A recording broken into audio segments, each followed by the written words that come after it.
Hey everybody, I have another installment on the Jimmy 2 build.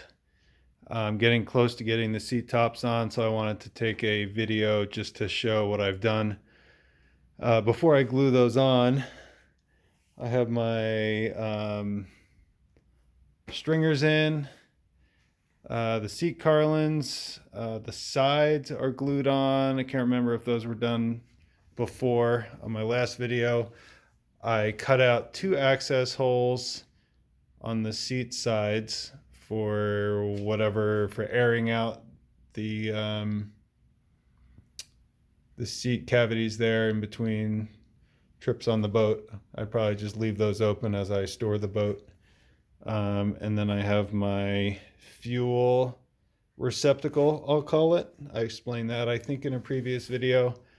And just today I glued on my modified daggerboard trunk. It was a little bit low. It's supposed to be flush with the stringers. It was a little bit low, so I added right down there, you can see it, a spacer. I took a piece of scrap marine ply and I planed it down to the exact thickness I needed to get the trunk in the perfect spot.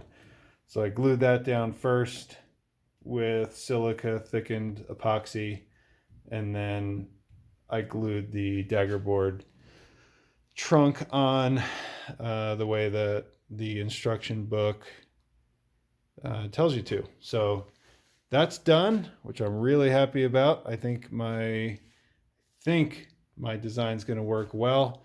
One shortcoming I thought I would address: the instruction manual did not have you put anything on the side for the seat top to rest on when you go to glue it on. And I felt like I'd be more comfortable if there was something there. So I glued on I guess it's a stringer, call it whatever you want, on both sides. So that came out really well. So I think that'll add a little bit of strength to that joint between the seat edge and the side of the boat. So there's that. Let's see what else here. I got my deck waterproofed. I have the mast support glued on. From what I could tell, I called Chesapeake Lightcraft and talked to the guy that actually wrote the instruction book, and there was some question in my mind how forward to mount that deck in the front there. You can see I added some of those stringers while I'm showing you there. Added some of those side pieces. That's drying right now. I just finished that. So those cross pieces will go away. They're just holding those pieces against the side as the glue dries. Anyway, I think I'm squared away. I'm just going to put this edge, when I flip this over and set it right on there, I'm going to put that edge right up against this forward bulkhead. And I think that should be good. And my deck is going to be basically on the same plane as the seats, which is kind of what he recommended, was that they all should be fairly level to one another. So that's the plan for that. I got my seats waterproof. I got 2 coats of epoxy on the bottom of those, so they're ready to go on. Took a little bit of fitting, a little bit of tweaking to get them to fit well, and now I think I have them fitting just nicely. So one quick look here at the fuel receptacle that I was talking about. This is what it's going to look like when it's mounted. So there's my fuel fitting. I have a little L back here. So once I get this, it's just in there loose right now, but that's, once I get this set, it's going to be sitting in here, kind of like, here, let me throw it in. So this is going to go in here, just like that. So that's what it's going to look like when I decide to use the motor.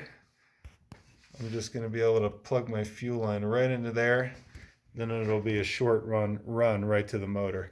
And then all the other plumbing will be underneath the seat. This little elbow is going to be aiming forward. And then my fuel line is going to go all the way through the seat cavity. And it's going to go through that hole right there. I have a rubber grommet that my fuel line is going to run through. And it's going to come in. There it is right down there. And then the fuel tank's right there. So that's the plan.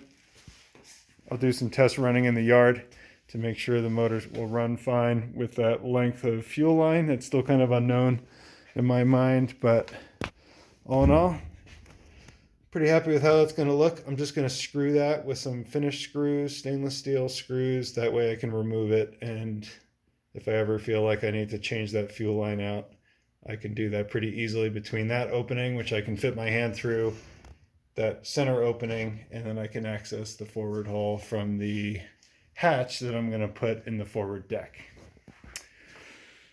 So that's it for that. I have 3 coats, by the way, of epoxy on the inside of the trunk for waterproofing, and no varnish in there because there will be no UV from the sun once that seat top is on.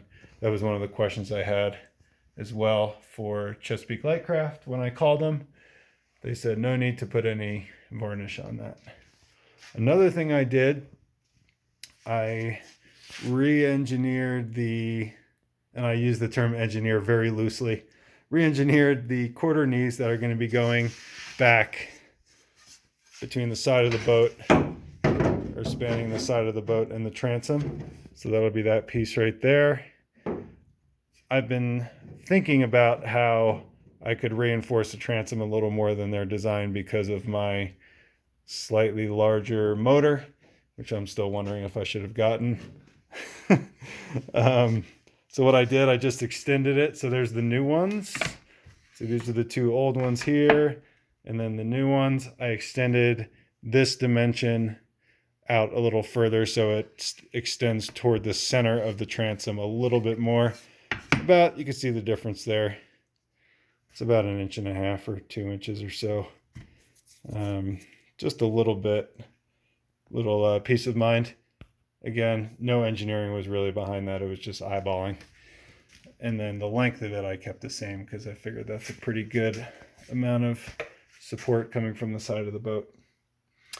I also got my engine pad cut out. I made another one of those hardboard patterns. If you remember from one of my first videos, I made that. I was happy with how it looked. So then I took some of my 3/4 inch marine plywood and cut it out.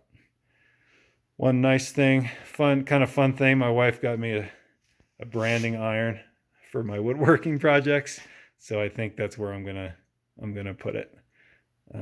So it's pretty small, hopefully not too super noticeable, but also visible for me. So anyway, I think that is all.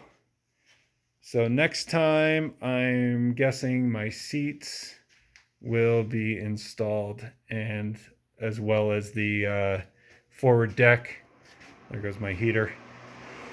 The forward deck, once I get those on and glued up, I can't wait because that's when I will be able to flip the boat over and fiberglass the outside, and then I'll feel like I'm kind of on the home stretch.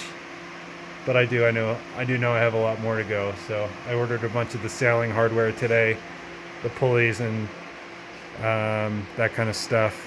So those should be on their way shortly. Just trying to plan ahead for whatever I'm going to be doing so I'm not held up by waiting for parts. So anyway, I think that is it. And see you guys next time. Goodbye.